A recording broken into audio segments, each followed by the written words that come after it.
Hi Scorpio, welcome to your June 2016 love reading. It's Rena here. So the card I picked for the overall energy for you in June, Scorpio, is the Queen of Swords. Now this is the Morgan Greer deck, in case you're interested. This is how the back looks. And the Queen of Swords is a very determined and very detached combination of feminine and masculine energy.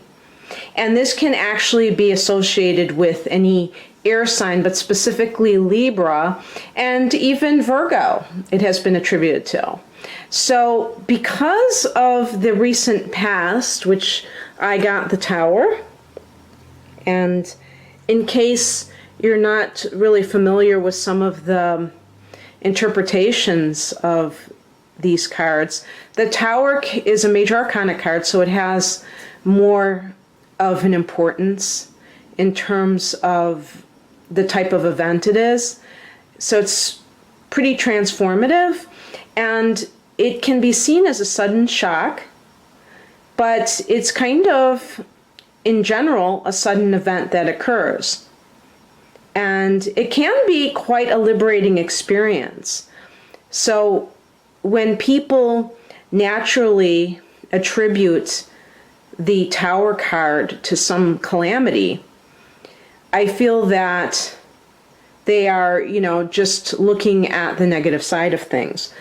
It can be something which is very dramatic, but which eventually ends up being good for the person. As, we can say about these things in general in life. Even when something is a shock, it can really kind of heal a situation that, a person was in the dark about something, and now they have this information, and it's liberating. And it is associated with being liberated. So, even though it's a little messy in the process, the end result is good. And interestingly, or I don't know if I'm the only one who would think this, but I do connect this to one of your rulers of Pluto, because Pluto has this destructive element to it where it's tearing something down to build something up that is superior. And so the Tower is that change agent that comes in. Now, as the recent past, this would suggest that in June, you may have become the Queen of Swords. You may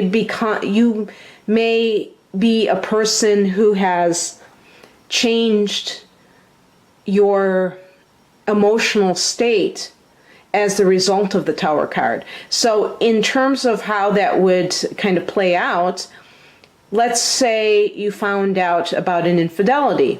Well, you would be much more detached. Maybe you were in a relationship that was codependent, and you were a little bit too easily led by the other person and too affected by the other person's actions. And then you find out something about this person being unfaithful, and it's kind of a liberating experience because you no longer feel like you have to answer to that person, and it kind of releases you from being obsessed. And whatever happens, I feel like it's going to put you on a track for something in terms of love that will be more appropriate for you. The other thing too is that we did have a full moon in your sign on April 22nd. And so I'm wondering if that is the time period when some of this Tower energy occurred. Maybe you had some sort of revelation, because remember, if the full moon was in your first house in the sign of Scorpio, that means there was an activation of the seventh house, because the full moons are always oppositions with the sun. So that means the sun was in, I believe it was 3 degrees of Taurus. And that might have been a time when you discovered something about a particular partner. Now, the higher message is the Ace of Cups. And so if there is some kind of ending with a former relationship, the message from the universe is that there is another one that is available for you. So one door closes, another opens. And I also wanted to go back to that Queen of Swords. That could be the other person. Maybe there is a woman specifically who is a Libra or a Virgo person who your partner was stepping out on you with. And so that Queen of Swords might be her. But you have the opportunity to have a new love come in if you did experience a sudden break. And whether you do it now or not is not necessarily the issue. It's more that it's available for you. The card representing the hidden influences right now during June is the Nine of Pentacles. And so this could be a person, and I would say specifically a woman, who is independently financially set. And again, it's right below the Queen of Swords. It could be this other person, or it could be saying that now you have the situation where you can just enjoy your own prosperity. If you were with somebody who maybe was not contributing to your household, or perhaps you were kind of like the person, who was kind of controlling the purse strings for whatever reason, this may be you enjoying your home by yourself. But there's not a sense of lack. There's a sense of fulfillment in that. And again, this card could also be describing that other woman. It could be describing an earth sign woman specifically. So maybe the Queen of Swords for some of you is a Virgo woman, and this is the person who your partner decided to go to. And again, as I say, you do have options, and maybe this Tower situation just kind of opened up the truth of your relationship, which was that it was on shaky ground. Because remember that the intention of these readings is for people who are either not in a relationship and are looking for one, or who are in a troubled relationship. It's not for people who have stable relationships. And if you're single, that Tower card could represent you falling in love at first sight. I did get that for Virgo as well. And so it might have been one of those things, but this would have been in the recent past. And it could be that the person is an air sign, so that would be Gemini, Libra, or Aquarius. And the higher message for single people would be that you do have beginnings in love. So it kind of affirms that this might be an actual love relationship and not just an affair or, a fling, that it has legs to it, So the influence or the energy that is helpful for you to take advantage of is the Ten of Swords. So, it's funny, it's right below the Tower card. So, again, if you have experienced a shock to the system based on a revelation about your partner that kind of shook you to your core and made you question everything, it's actually blessing in disguise, because it will propel you into that new relationship. And it's, as a fixed sign, Scorpio, you kind of cling to things sometimes long past their expiration date. So you're not the type to just go from one person to another without even thinking twice about it. You know, you're very you tend to be kind of an extreme sign where you have very intense emotions about whatever it is that you're experiencing. You're not like middle of the road. You know, you're very either for something or against it, and because of this, once you are for something, it's very hard for you to be against it. You know, it's hard for you to kind of take that middle ground, you know, and just see things from both sides. No, it's very polarized, you know.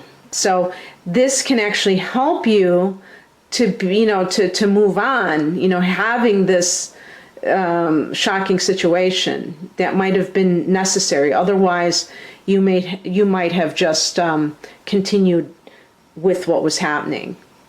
The advice is a sun card. So this is really, you know, one of the most positive cards in the deck. And the sun card is all about love because, you know, it's connected to Leo, and Leo is the ruler of the 5th house of romance. So it's about being romantic, being in love, being joyful. It's a card of affirmation of whatever it is that you're asking about. So it's really a positive card for love to blossom. It's right below the Ace of Cups. And I think it's just a matter of you trusting. And, you know, it's something that many of you probably struggle with.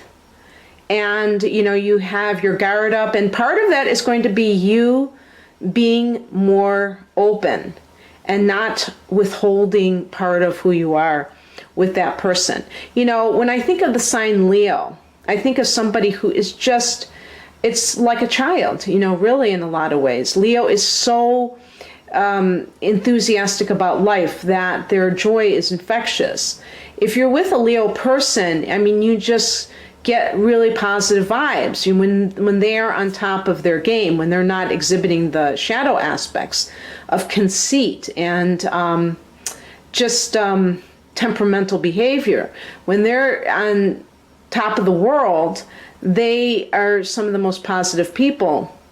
And so this is for you to embody when you are trying to meet people, if you're single, or if you have fallen in love, you know, is to show that part of you that is very positive and open to love and romantic.